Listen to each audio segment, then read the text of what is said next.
आज हम स्टार्ट करेंगे कुछ न्यूमेरिकल्स जो हमारे रेसिस्टिविटी के बेस्ड है। जैसे हमने देखा कि अगर हमारे पास कोई वायर है और उस वायर को स्ट्रेच कर दें तो उसका रेजिस्टेंस कितना चेंज हो जाएगा, ऐसे प्रॉब्लम्स को हम डिस्कस करेंगे।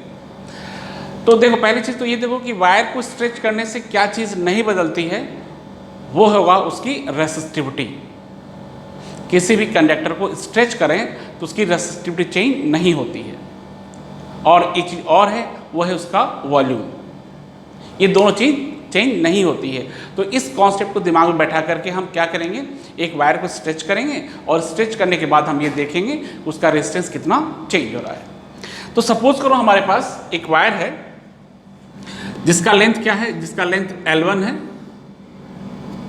एक वायर है जिसका लेंथ क्या है, L1 है, और इसका एरिया ऑफ क्रॉस सेक्शन क्या है, A1 है।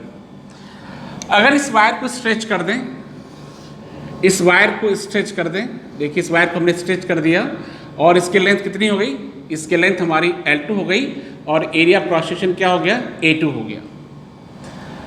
तो अब हम ये बताना है कि अगर इस वायर का रेजिस्टेंस R1 है और इस वायर का रेजिस्टेंस R2 है तो हमें इस R2 या R1 के बीच क्या रिलेशन है उसको डिस्कस करना है। या पूछेगा कि R1 की वैल्यू 10 ओम थी तो R2 की वैल्यू कितनी हो जाएगी। तो अभी हमने क्या देखा, अभी बस देखा कि इसकी लेंथ L1, एरिया A1, दूसरे वायर की लेंथ L2 और एरिया A2 है, और इसका रेजिस्टेंस R2, इस R2 की वैल्यू बतानी है R1 के टर्म में। तो देखो हमने क्या बताया कि जब हमारा दोनों क्या है, सेम ही मटेरियल दोनों एक ही है, सेम मटेरियल है, तो दोनों की रेसिस्टिविटी कैसी होगी, दोनों की रेसिस्टिविटी सेम होगी। दोनों का जो रो होगा वो कैसा होगा, सेम होगा। और एक चीज़ और, इसको जब स्ट्रेच करेंगे तो उसका वॉल्यूम चेंज नहीं होगा, यानी volume of first conductor is equal to volume of second conductor. ठीक है, दोनों का वॉल्यूम कैसा होगा, volume of first conductor is equal to volume of second.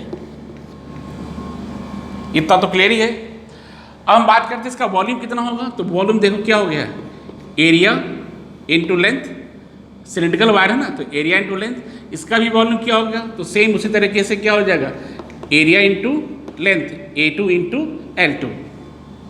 तो यहाँ एक रिलेशन हम बना सकते हैं इसकी मदद से, L1 upon L2 is equal to A2 upon A1। ये हमारा एक रिलेशन स्टेब्लिश हो गया है लेंथ और एरिया के बीच में। इसको इक्वेशन नंबर 1 कर देते हैं।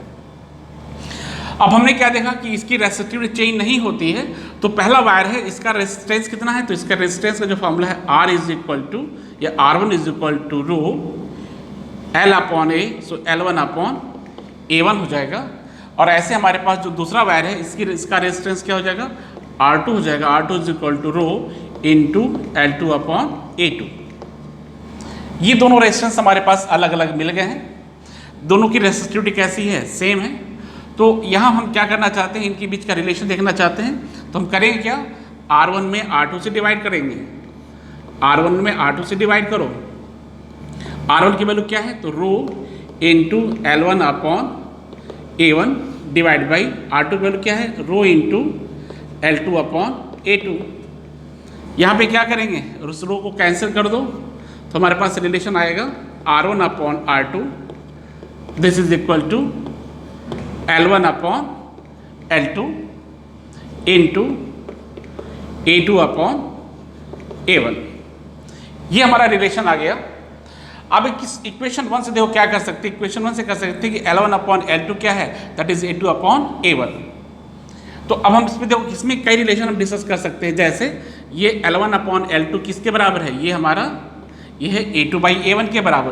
तो आप लिख सकते हो ये A2 अपॉन A1 के बराबर है, और ये A2 अपॉन A1 हमारा ऑलरेडी है यहाँ पे। तो इस तरह से हमारे पास क्या होगा, इसकी वैल्यू हो जाएगी A2 अपॉन A1 का स्क्वायर। एक तो रिलेशन हमारा यहाँ हो गया कि कैसे एरिया के रिलेशन से हमने निकाला। एक काम और कर सकते हो यहाँ पे, देखो R1 upon R2 is equal to, अब इस एरिया को हम इसके रेडियस और डायमीटर के चेंज में रख सकते हैं।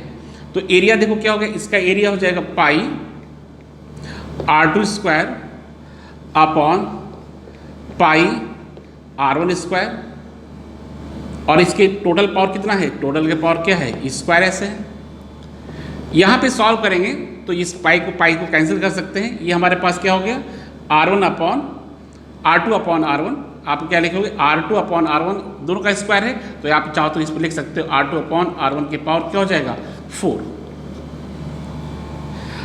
या इसको हम डायमीटर के टर्म में चेंज करना चाहें, डायमीटर के चेंज में करना चाहो तो देखो रेडियस, डायमीटर क्या हो, रेडियस का जस्ट डबल होगा ना, डायमीटर क्या होगा, रेडियस का जस्ट डबल हो जाएगा, तो आप इसको डायरेक्ट लिख सकते हो डायमीटर यानी D2 अपॉन D1 के पावर 4। तो एक हमारे पास रिलेशन ऐसे भी आप निकाल सकते हैं, ठीक है। यानी हम क्या कर सकते हो, आप रेडियस के टर्म में भी इसका रेजिस्टेंस निकाल सकते हो। अगर R1 दिया है, ठीक है, R2 फाइंड करना है, रेडियस इनके दिए गए हैं तो आप इस तरह से निकाल सकते हो, डायमीटर दिया गया है तो आप इस तरह से निकाल सकते हो। और एक काम और हम कर सकते हैं, जैसे आपको क्वेश्चन में ये कह देगा कि अगर सेकेंड वायर को यानी जो लेंथ है वो पहले वायर का n टाइम्स है, यानी n इंटू L1 है।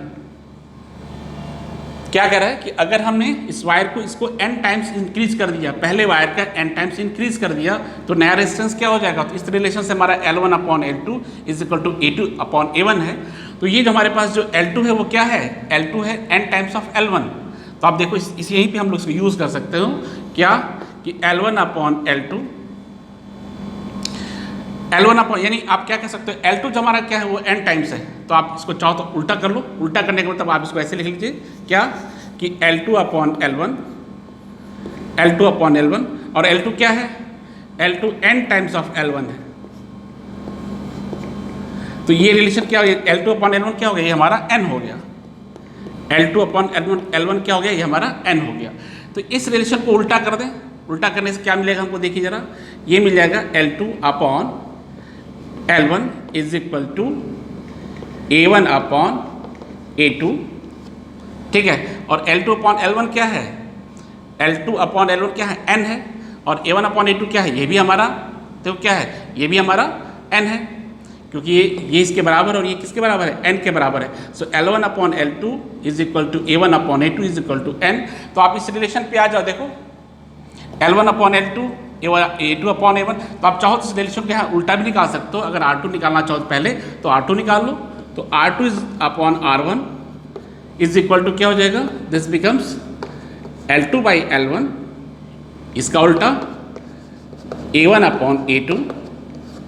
तो हम लोग लिख सकते हैं क्या, देखो L2 upon L1 is equal to A1 upon A2 is equal to n, यानी दोनों की जगह पर हम क्या लिख देंगे, n इंटू n, और ये क्या हो जाएगा, that is n square. So R2 is equal to n square times of R1।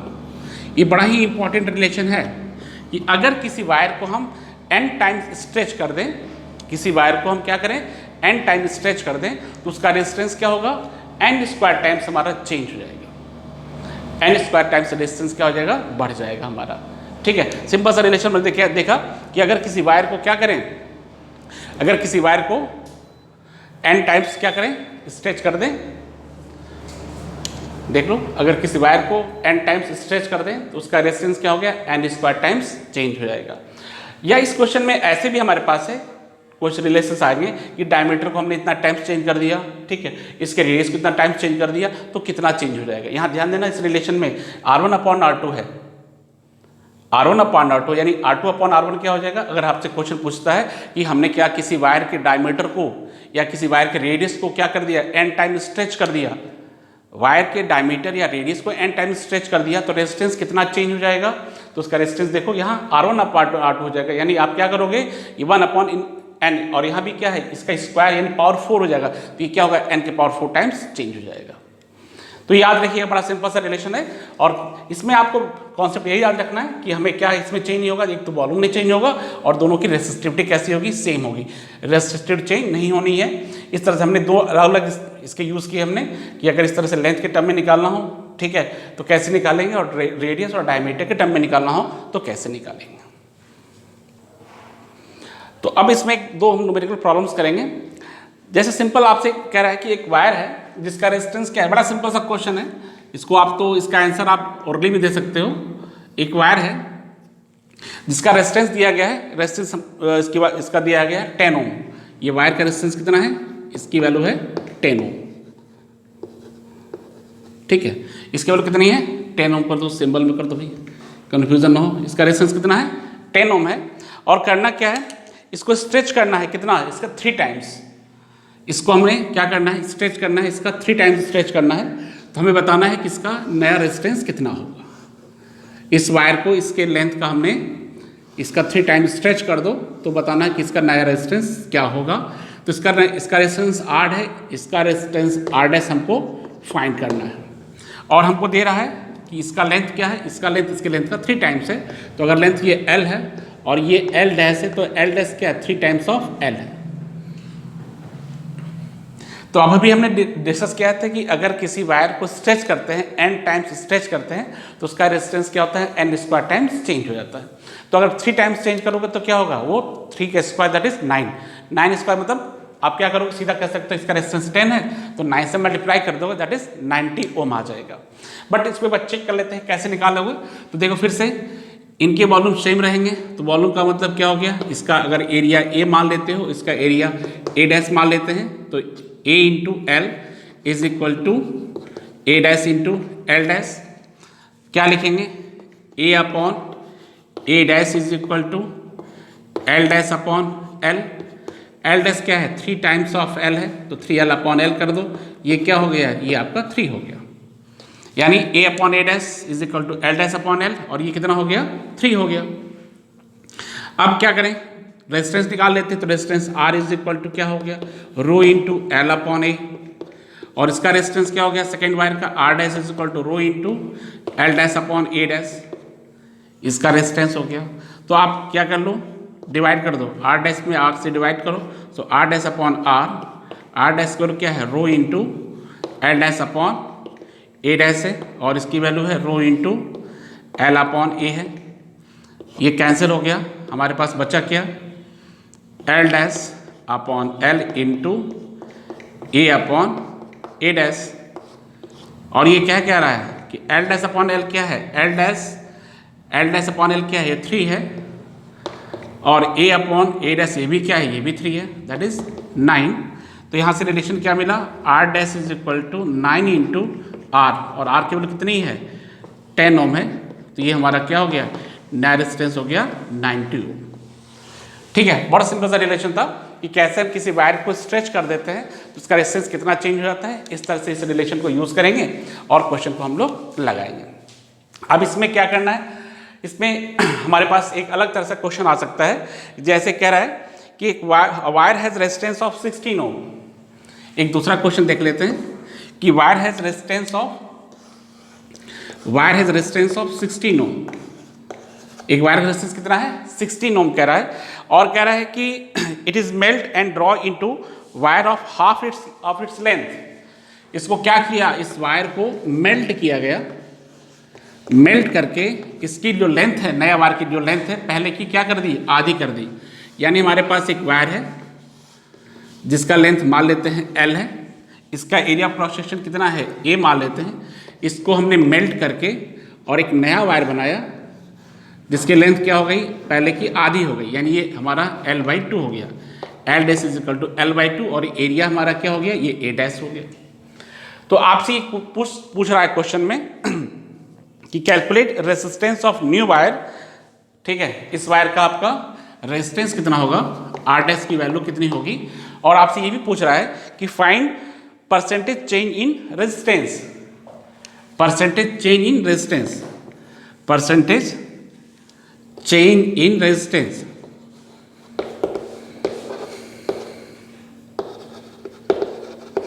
Percentage change in resistance. तो क्या करेंगे इसके लिए, हम फिर से वही कॉन्सेप्ट हमारे पास रहेगा। देखिए बिल्कुल वही सेम चीज, वॉल्यूम सेम रहेगा। तो area into length is equal to A' into L'। तो आप लिखोगे A' upon A is equal to L upon L', या ऐसे ले लो A अपॉन A' कर दो, A upon A' is equal to L' upon L हो जाएगा।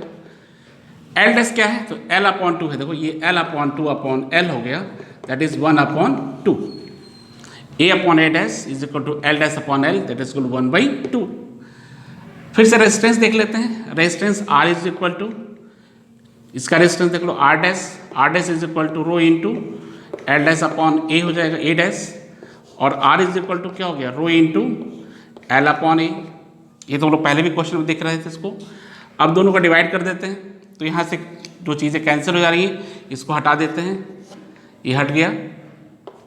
हमारे पास आ गया R dash upon R is equal to L dash upon L into A upon A dash.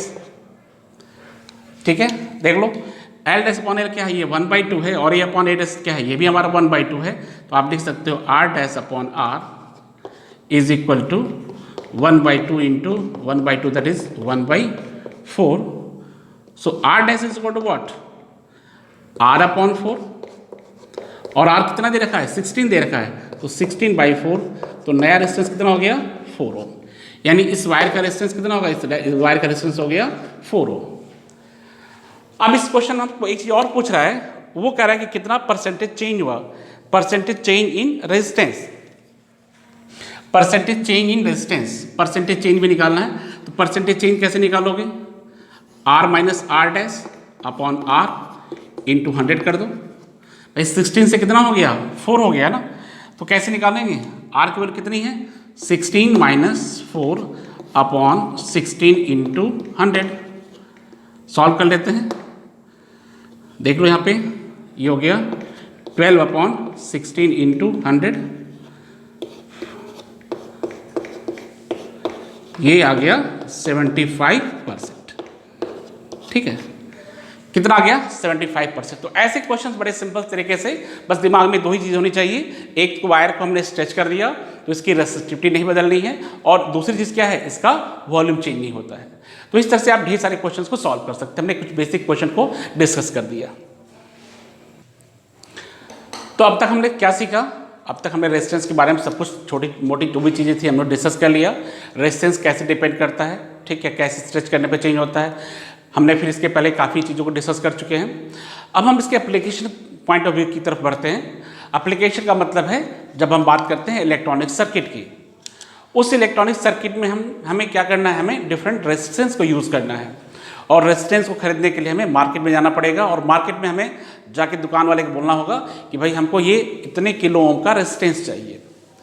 तो जब बात आती है इसके एप्लीकेशन के लिए, तो हमें क्या इसकी रेजिस्टेंस को फाइंड करने, या इसको उसके परचेजिंग की बात करते हैं, या हम बात करते हैं उसका जब एप्लीकेशन की बात करते हैं, तो हमें इसकी कोडिंग करनी पड़ती है।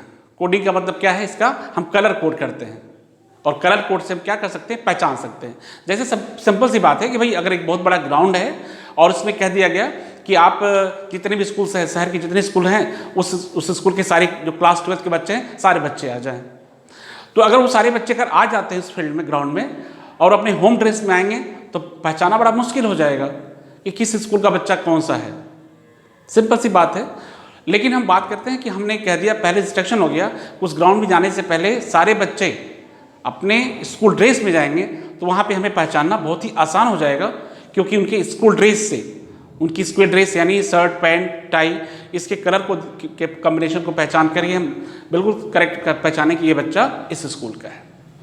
ऐसी हमारे पास बात आती है जब रेजिस्टेंस की बात आती है, रेजिस्टेंस को एप्लीकेशन नहीं, हमें क्या करना है, डिफरेंट वैल्यू के रेजिस्टेंस को यूज़ करना है। तो हम उस रेजिस्टेंस को कैसे करते पहचानते हैं, उसके कलर से पहचानते हैं।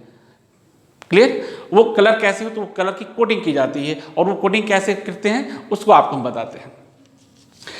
तो यहाँ होता क्या है, कार्बन रेजिस्टेंस आपको दिखेगा कैसे, यानी हम बात करते हैं ये बहुत छोटा सा ही होता है। मार्केट में जाएंगे तो आपको इस तरह से एक कार्बन का बना हुआ इस तरह से, जिसमें ये आपके दो अलग अलग किनारे रहेंगे, ये हमारा कार्बन रेजिस्टर है।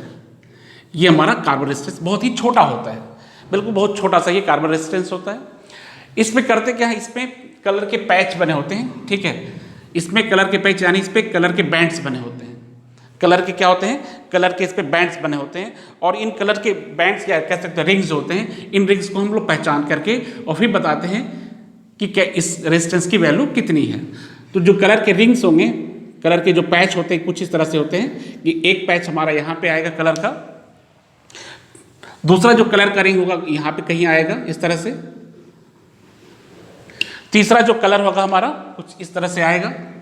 ये तीन अलग अलग हमारे पास कलर हो गए, और इसमें हमारे पास एक फोर्थ कलर भी होगा, एक फोर्थ भी कलर होगा जो हमारा ये लास्ट में होगा, यानी 4 कलर के ये रिंग्स हो गए। आपको इस रजिस्टर पे क्या होगा, ये 4 कलर्स के बैंड्स इस तरह से पैसेज बने दिखेंगे आपको,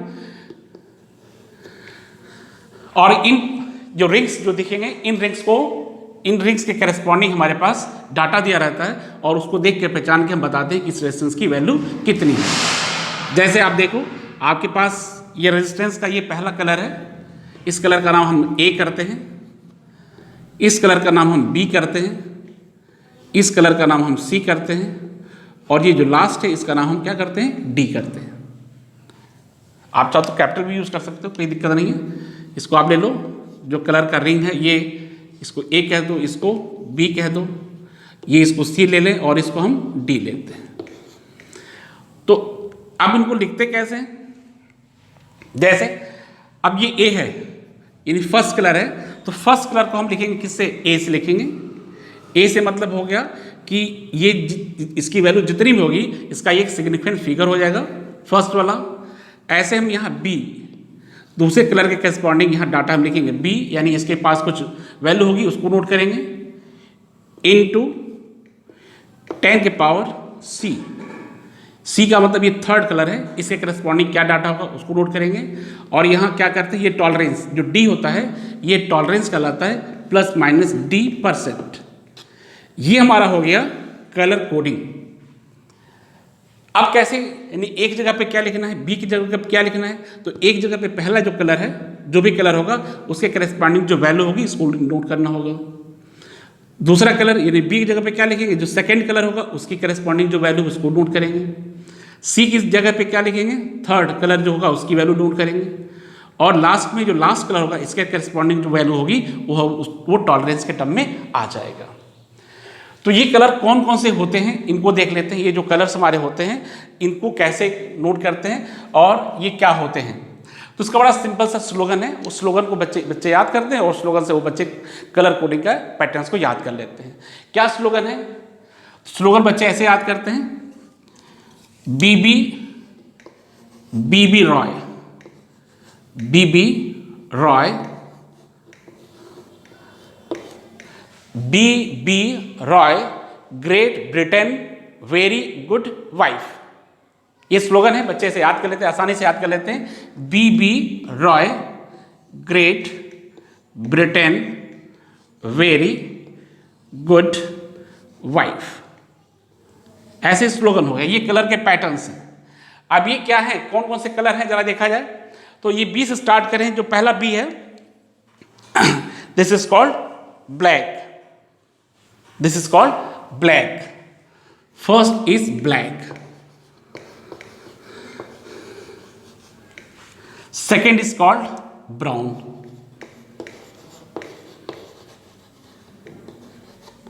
third is called red,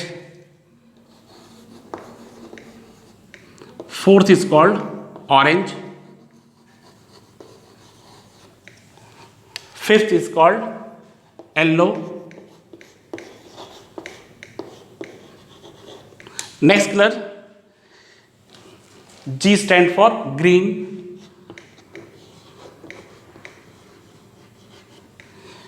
B for, ये कलर कौन सा होगा, तो ये कलर हमारा हो गया ब्लू हो गया। इस तरह से हमारे पास एक और कलर आ जाएगा, ये क्या हो जाएगा, वॉयलेट हो जाएगा।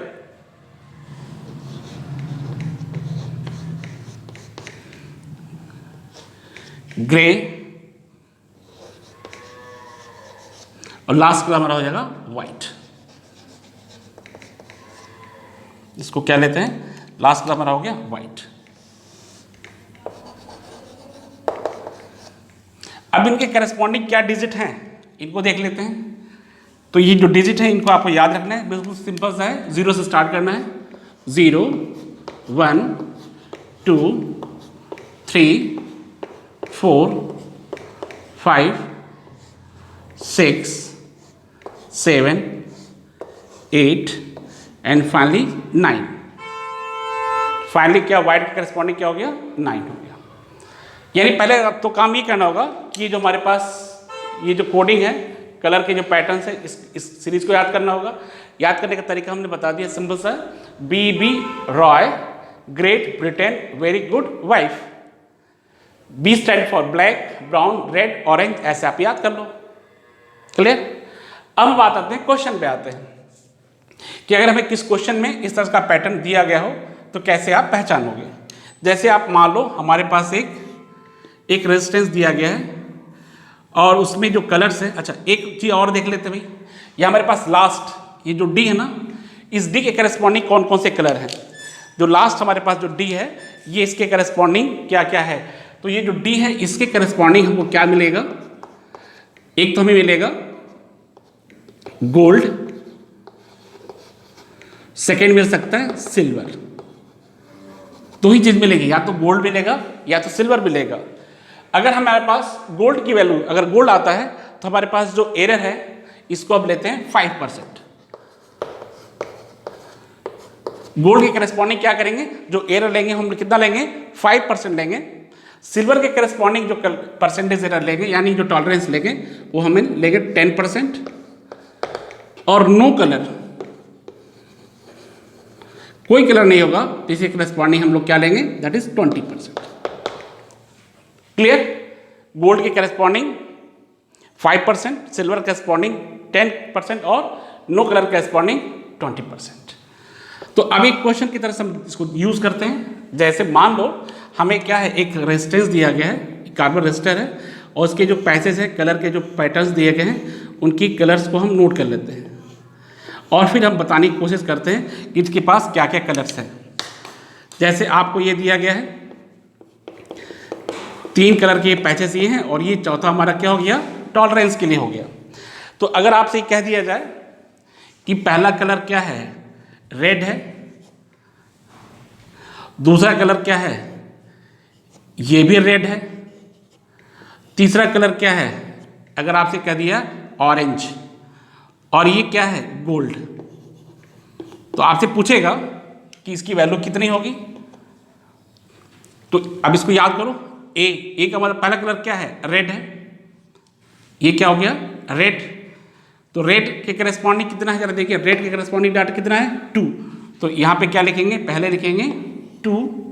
बी का मतलब सेकेंड कलर, सेकेंड कलर भी हमारा रेड है, तो क्या लिखेंगे, 2 into 10 to power third colour, C का मतलब थर्ड कलर, थर्ड कलर क्या है, ऑरेंज, ऑरेंज कितना है, 3, यानी 3 हो गया, प्लस माइनस लास्ट क्या है, गोल्ड, गोल्ड के करस्पॉन्डिंग कितना टॉलरेंस है, 5%। तो आप क्या लिखोगे यहाँ पे 5%, यानी इसकी वैल्यू कितनी होगी, 20 किलो ओम प्लस माइनस 5%। ऐसे ही हम कलर को पहचान करके, कलर को देख करके इनकी वैल्यूज को हम नोट करेंगे। यानी जब भी हमारे पास क्वेश्चन में इस तरह से डाटा दिया रहेगा तो हम पहचान करके लिख सकते हैं। अब हमारे पास एक क्वेश्चन और है, इसमें क्या दिया है कि हमारे पास जो कलर के पैटर्न्स है वो है येलो, वॉयलेट, ब्राउन, सिल्वर। तो इस रेजिस्टेंस की वैल्यू कितनी होगी, yellow, violet, brown, silver. Start करते हैं। ए मतलब पहला कलर, पहला कलर क्या है, येलो है, येलो का क्या हो गया, 4 हो गया, ठीक है, 4। वॉयलेट, वॉयलेट दूसरा कलर क्या है, वॉयलेट, वॉयलेट करस्पॉन्डिंग कितना है, 7, तो आप 7 लिख लो। थर्ड कलर क्या है, ब्राउन, ब्राउन कितना है, देखिए ब्राउन, ब्राउन कितना है, तो ये हमारा हो गया 1 हो गया, प्लस माइनस, सॉरी ये ब्राउन का हो गया 4, सॉरी ये 47 हो गया।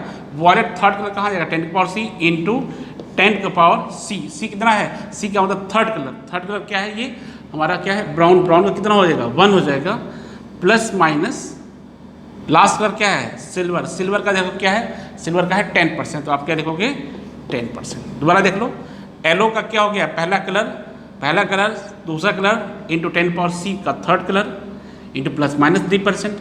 पहला हो गया येलो, येलो का करस्पॉन्डिंग कितना हो गया, 4 हो गया।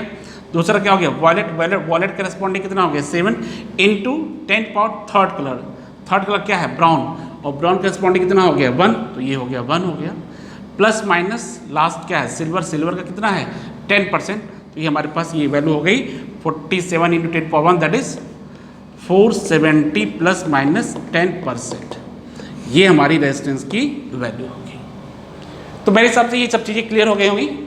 कुछ प्रॉब्लम हमने क्या देखा, तो कुछ प्रॉब्लम हमने रेसिस्टिविटी का भी देखा कि कैसे वायर को चेंज करते हैं इसका लेंथ, तो रेसिस्टिव चेंज नहीं होती है। नए रेजिस्टेंस की वैल्यू हमने निकालना सीखा, कैसे डायमीटर पर डिपेंड करता है, कैसे एरिया पर डिपेंड करता है, रेडियस पर डिपेंड करता है। और फिर हमने एक नई चीज़ देखी, वो क्या थी, कलर कोडिंग की। तो ये सारी चीज़ें हमारी जो रेजिस्टेंस का एक कह सकते हैं जो करंट यूनिट्स का जो पहला पार्ट है, इसमें बेसिक चीज़ें थी। अब इसके बाद हम लोग डिस्कस करेंगे, अब हम बात करते हैं इसके सेल की बात करेंगे और ढेर सारे इसके एप्लीकेशंस की बात करेंगे। ठीक है, थैंक यू।